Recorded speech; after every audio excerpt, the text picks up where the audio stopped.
Welcome to concept minds. कैसे हैं आप सभी लोग? मुझे उम्मीद है बहुत अच्छे होंगे। तो चलिए अपनी इस एथिक्स सीरीज में आगे बढ़ते हैं और आज हम डिस्कस करने वाले हैं मोरल थिंकर्स, जिसमें कि अरिस्टोटल को डिस्कस करने वाले हैं। अरस्तु हिंदी में इन्हें कहते हैं। इससे पहले हम लोगों ने सोक्रेट्स एंड प्लेटो को डिस्कस कर लिया है and now today we are here at Aristotle. Okay, तो who was Aristotle? He was a Greek philosopher and a student of Plato. हम लोगों ने जब प्लेटो को पढ़ा था तो प्लेटो को पढ़ा था कि he was a student of Socrates and teacher of Aristotle. But now today we are at Aristotle. He was a student of Plato and teacher of Alexander the Great. और ये किसके गुरु थे? सिकंदर के गुरु थे। ठीक है। He had written many books and on many topics on philosophy and morality, politics, social life.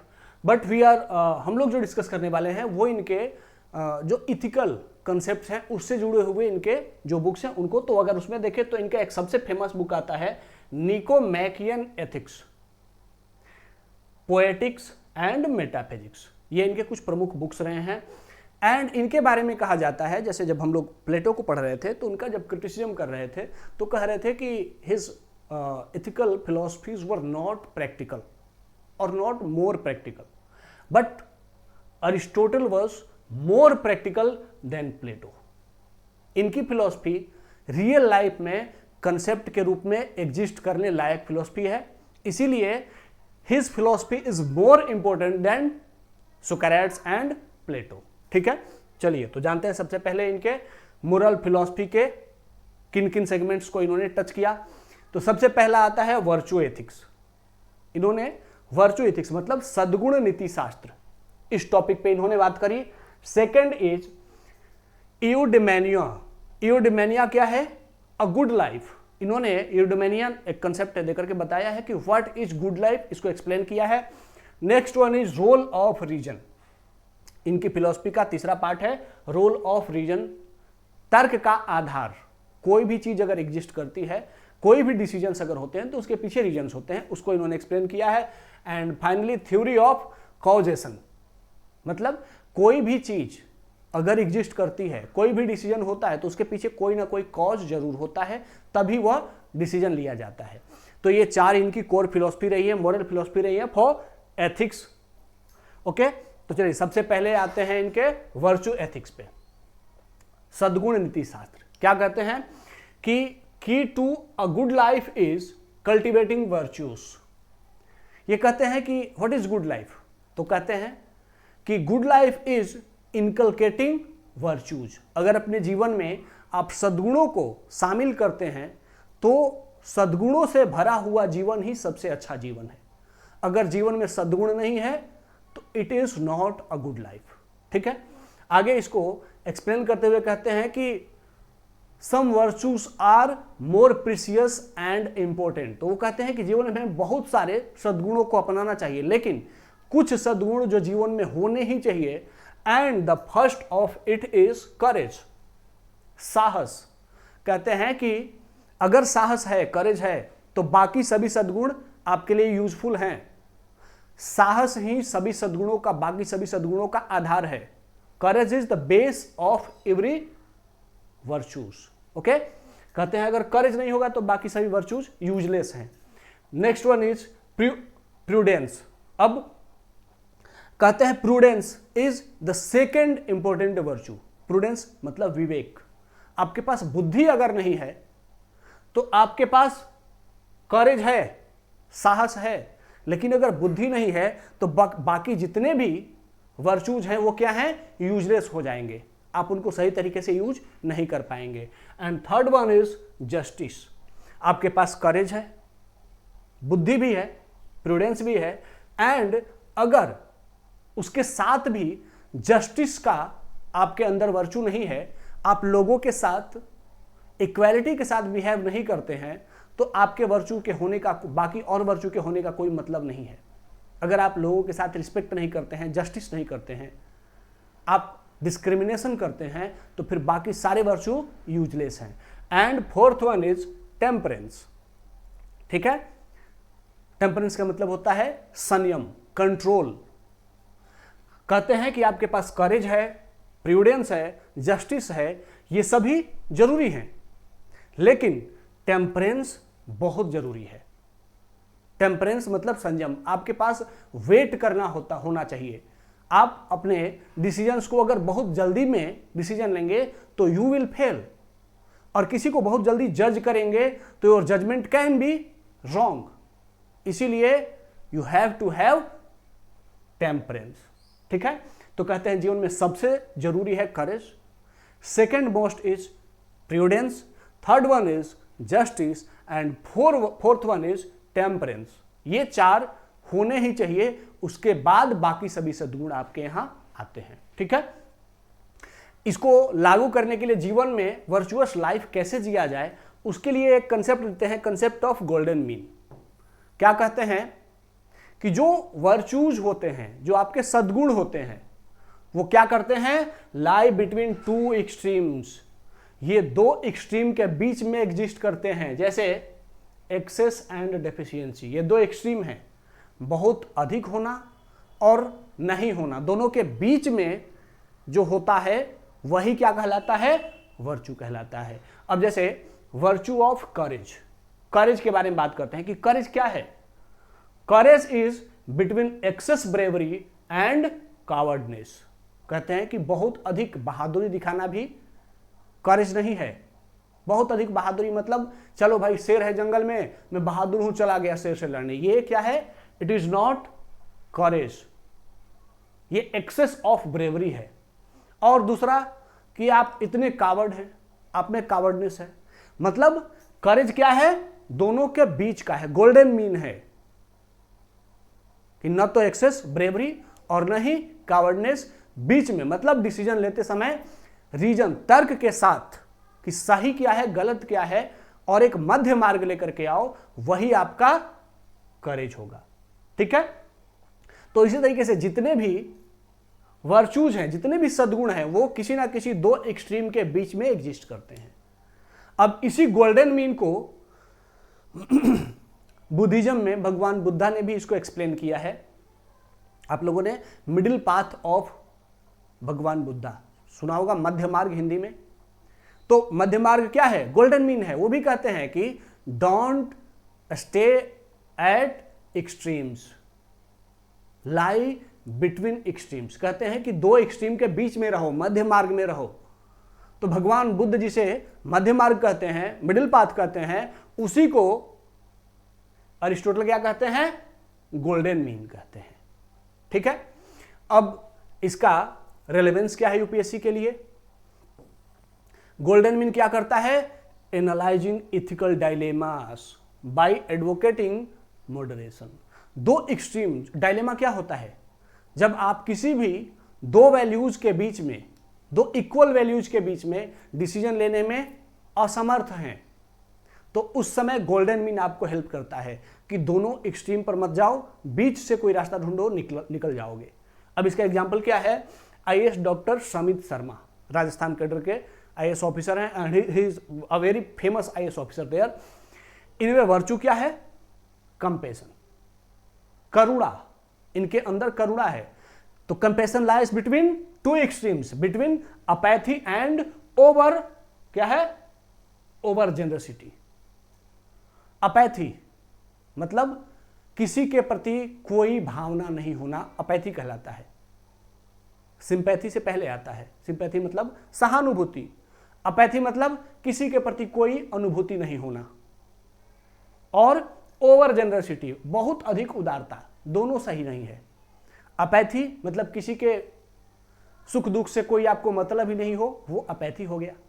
और over generosity मतलब अपना घर बार सब कुछ दान कर दो, ये अपैथी हो गया, सॉरी ओवर जेनरसिटी हो गया। तो ये दोनों के बीच में क्या आता है, दोनों के बीच में आता है कंपेशन। और इन्होंने आईएएस डॉक्टर समित शर्मा ने क्या दिखाया, कंपेशन दिखाया, and initiated schemes for low cost generic medicine. बाद में इसी को गवर्नमेंट ऑफ इंडिया ने भी एक एज अ प्रोजेक्ट के रूप में लॉन्च किया था लेकिन उसका इनिशिएट किसने किया था?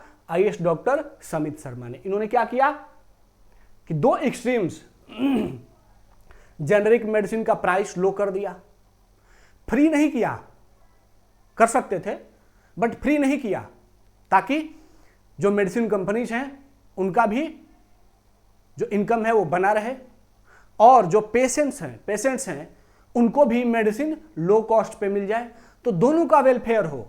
मध्य मार्ग क्या है कि मेडिसिन का प्राइस कम कर दो। ठीक है, तो इनकी जो जेनरिक मेडिसिन का प्राइस कम करने का इनका जो कंसेप्ट था, ये क्या था? कैंपेशन से जुड़ा हुआ था। मतलब दो एक्सट्रीम के बीच में इन्होंने रास्ता निकाला था, या तो प्राइस फ्री कर दो या फिर छोड़ दो। लेकिन इन्होंने कहा नहीं, दोनों के बीच में प्राइस कम कर दो, न छोड़ा न बहुत ज्यादा एक्सट्रीम रखा, दोनों के बीच का मिडिल पाथ निकाला, और ही was a very successful implementator of the schemes. Okay, next philosophy of Aristotle is eudaimonia. eudaimonia का मतलब होता है the good life।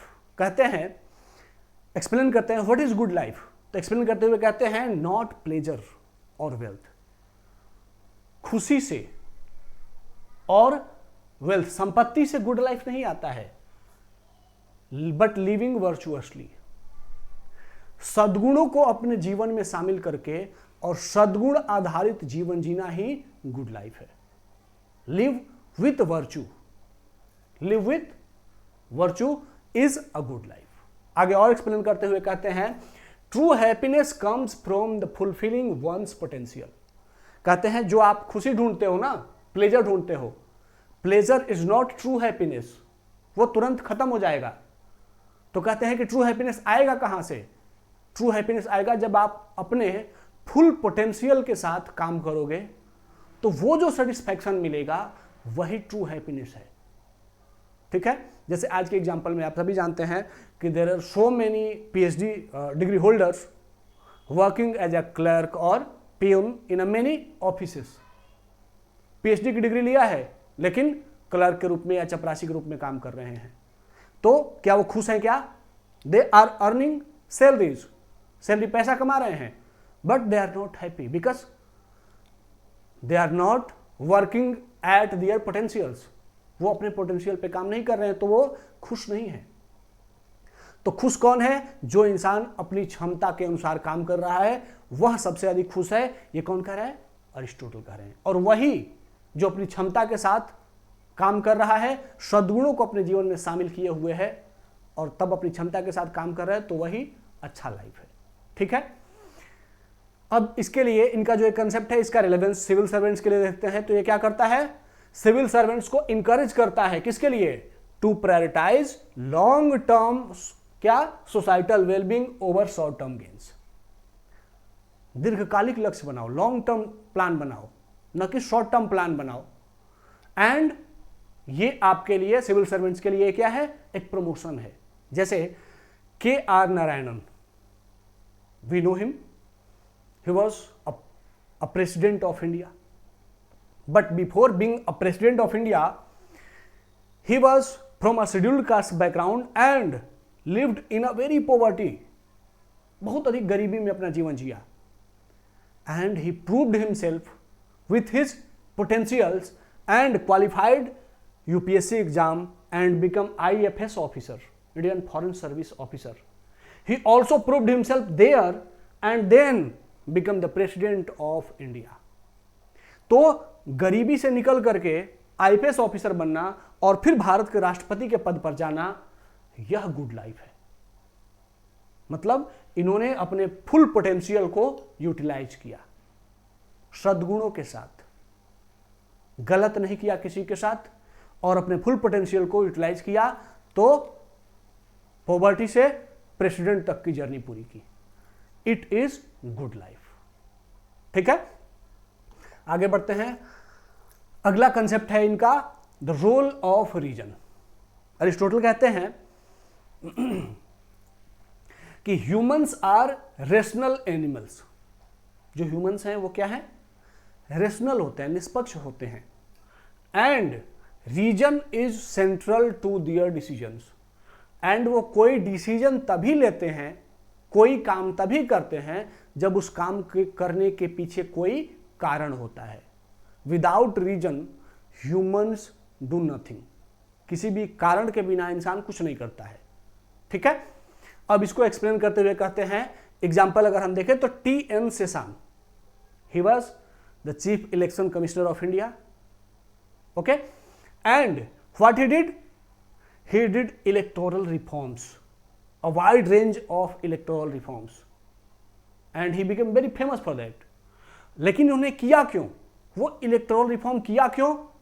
तो there was a reason behind it, and what was the reason? कि इन्होंने reason क्या देखा? For survival of democracy. इन्होंने देखा कि अगर इलेक्टोरल रिफॉर्म नहीं किया जाता है तो आवर डेमोक्रेसी विल कोलैप्स, और फिर उसके साथ हमारी फंडामेंटल राइट समाप्त हो जाएंगी। ठीक है, तो हमें अगर अच्छा लाइफ जीना है तो our democracy must preserve, must be continued, and to make sure we have to reform the election procedure. और रीजन था कि डेमोक्रेसी को जिंदा रखना है, इसीलिए इन्होंने क्या किया? उस रीजन पर काम करते हुए इलेक्शन रिफॉर्म किया। ठीक है, तो जितने भी काम होते हैं उसके पीछे रीजन होता है। अरिस्टोटल का द रोल ऑफ रीजन का कंसेप्ट यहां पर प्रूव्ड होता है। Next comes theory of causation, कारण का सिद्धांत। ओके, अब इसमें ये कहते हैं कि व्हाई थिंग्स एग्जिस्ट, कोई भी वस्तु अगर है, एग्जिस्ट करती है, और हैपेंस, कोई भी काम अगर होता है तो उसके पीछे कारण जरूर होता है। ठीक है, और उन्होंने कहा कि देयर आर 4 काउसेस ऑफ एग्जिस्टेंस। किसी भी चीज के एग्जिस्ट करने के पीछे 4 कारण होते हैं। First one is material cause.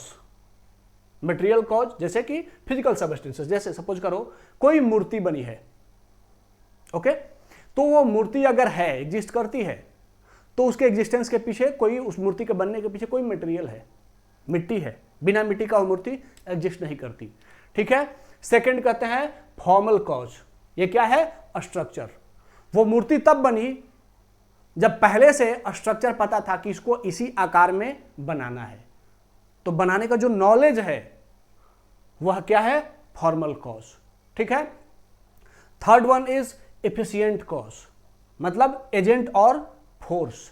कोई बनाने वाला होना चाहिए तभी कोई चीज बनती है। तो बनाने वाला एजेंट अगर है, बनाने वाला कलाकार है, तभी वह चीज बनी हुई है। तो पहला मटेरियल होना चाहिए, दूसरा उस मटेरियल को कैसा आकार देना हो, कैसा आकार देना है इसकी जानकारी होनी चाहिए, तीसरा आकार देने वाला एक्सपर्ट होना चाहिए, and fourth one is final cause is purpose और गोल। और बना क्यों रहे हैं यह पर्पस भी क्लियर होना चाहिए, आपका गोल क्लियर होना चाहिए, तभी कोई चीज बनती है। तो हमें अगर मूर्ति बना रहे हैं तो दुर्गा माता की मूर्ति बना रहे हैं ताकि नवरात्रि में उनकी स्थापना कर सकें। तो गोल क्या है कि नवरात्रि में स्थापना करने के लिए दुर्गा माता की मूर्ति बनानी है, तो गोल क्लियर हो गया। तब मूर्ति बनानी है तो फिर हमने क्या ढूंढा है? अब मटेरियल, मिट्टी लेके आओ। आकार कैसा देना है? तो एक सुंदर महिला का आकार देना है। ठीक है, एफिशिएंट, कलाकार भी बनाने वाला है। तो ये चारों एजेंट मिलते हैं और तब कोई थिंग्स बनती है या एग्जिस्ट होती है। ठीक है, अब जैसे हम लोगों ने एग्जाम्पल ऐसे इसको समझिएगा मनरेगा के माध्यम से। MNREGA it is an scheme of governments. Okay, अब इसका मटेरियल कॉस्ट क्या है? मनरेगा बना कैसे, कैसे एग्जिस्ट कर रहा है? तो इसका मटेरियल कॉस्ट है budget and labour force. Budget है, पैसा है, सरकार ने बजट एलोकेशन किया तब मनरेगा एग्जिस्ट में आया। और बजट एग्जिस्ट के साथ साथ सरकार ने यह भी देखा कि हमारे पास मनरेगा में काम करने के लिए मजदूर भी हैं, तब मनरेगा नाम का कोई स्कीम सरकार ने सोचा। नेक्स्ट फॉर्मल कॉज क्या है कि एक्ट पास्ट, उसके लिए क्या किया गया? मनरेगा एक्ट को पार्लियामेंट से पास किया गया। थर्ड वन इज इफिशिएंट, तो उसको लागू कौन करेगा? तो ब्यूरोक्रेटिक एक्शंस, ब्यूरोक्रेटिक ढांचा है जो एक्सपर्ट है उसको लागू करने के लिए। एंड फाइनल ऑब्जेक्टिव क्या है, पर्पस क्या है, गोल क्या है? पॉवर्टी एलिमिनेशन और प्रोवाइडिंग एम्प्लॉयमेंट। लोगों को रोजगार देना है और गरीबी खत्म करनी है, तो गोल भी क्लियर है। तो ये चारों जब मिलते हैं तब कोई डिसीजन होता है, ठीक है, या तब कोई मटेरियल या कोई भी फॉर्म एग्जिस्ट करता है। ओके, नेक्स्ट कम्स, हमने अरिस्टोटल के जो यूपीएससी एथिक्स के लिए या स्टेट पीसीएस में जो भी इनसे जुड़े हुए एथिकल कंसेप्ट पूछे जाएंगे वो लगभग डिस्कस कर लिए हैं। इनकी फिलॉसफी बहुत बड़ी है, लेकिन हमने सिर्फ इनकी मोरल फिलॉसफी को डिस्कस किया। एंड मुझे उम्मीद है कि ये अगर सीरीज आप देख रहे हैं तो यूपीएससी एथिक्स के लिए या किसी भी सेगमेंट्स में अगर आप कोई भी स्टेट कमीशन का एग्जाम दे रहे हैं तो इससे बेस्ट एथिक्स की सीरीज आपको यूट्यूब पे तो नहीं है। जितने एक्सप्लेन करके, जितने एग्जाम्पल के साथ चीज़ें बताई गई हैं, यही एग्जाम्पल आपको एग्जाम हॉल में कोट करने हैं, वो आपको यूट्यूब पे कहीं नहीं मिलेगा। लेकिन ये सीरीज अगर कंटिन्यू चाहते हैं तो भाई आप लोगों की भी रिस्पॉन्सिबिलिटी है कि आप लोग भी चैनल को लाइक, शेयर एंड सब्सक्राइब करें, ताकि हमारा भी मन लगातार प्रसन्न रहे और हम भी एफिशिएंसी के साथ इस पर काम करते रहें, ठीक है। बाकी अगर आपको पीडीएफ चाहिए तो वो पीडीएफ आपको डिस्क्रिप्शन में जो चैनल का लिंक दिया गया होगा वहां से उसको ज्वाइन कर लीजिएगा, उसमें इसका पीडीएफ भी मिल जाता है। चलिए, तो इस फेमस कोट के साथ, इन्हीं का कोट है अरिस्टोटल का कि excellence is not an act but a habit. जो एक्सेलेंस है वह कहां से आता है? यह कोई एक्ट नहीं है, बल्कि जब आप किसी भी काम को बार बार करने लगते हैं, बहुत बार करते हैं, तो आप उसके एक्सपर्ट हो जाते हैं। Expert is not an act. Expertise कोई आपका काम नहीं है, बल्कि क्या है? Repetition of act. Bar bar habit अगर हो जाए तो वही एक्सेलेंस है, ठीक है। दूसरा इन्हीं का कोट है, the aim of the wise is not to secure pleasure but to avoid pain. एक बुद्धिमान व्यक्ति का लक्ष्य यह होना चाहिए कि वह यह नहीं ढूंढे कि खुशी कैसे मिलेगी, बल्कि यह ढूंढे कि हां, मुझे सब कुछ करना है, पीड़ा से बस बचना है, बहुत काम करने हैं, बस ढूंढते रहो। यहां एक्सट्रीम हो गया, एक्सट्रीम से थोड़ा बस बच जाना है, लेकिन करना सब कुछ है। मतलब कि आप अपने आप को लिमिट मत करो कि मुझे सिर्फ इस काम से खुशी मिलती है, सिर्फ वही करूंगा। नहीं, don't limit your self but explore your self, ठीक है। पीड़ा से बचो, बाकी सब कुछ करो। फिर कहते हैं, knowing your self is the beginning of all wisdom. सभी सद्गुणों का आधार क्या है? खुद को जानना। खुद को जान लिया तो आपने सब कुछ कर लिया, ठीक है। तो ये इनके कुछ फेमस कोट्स हैं, इसको आप लोग एसे में, एथिक्स में और जीएस के भी आंसर में शामिल कर सकते हैं। तो चलिए आज के सेशन को यहाँ पे एंड करते हैं, मिलते हैं नेक्स्ट सेशन में, तब तक के लिए धन्यवाद, जय हिंद।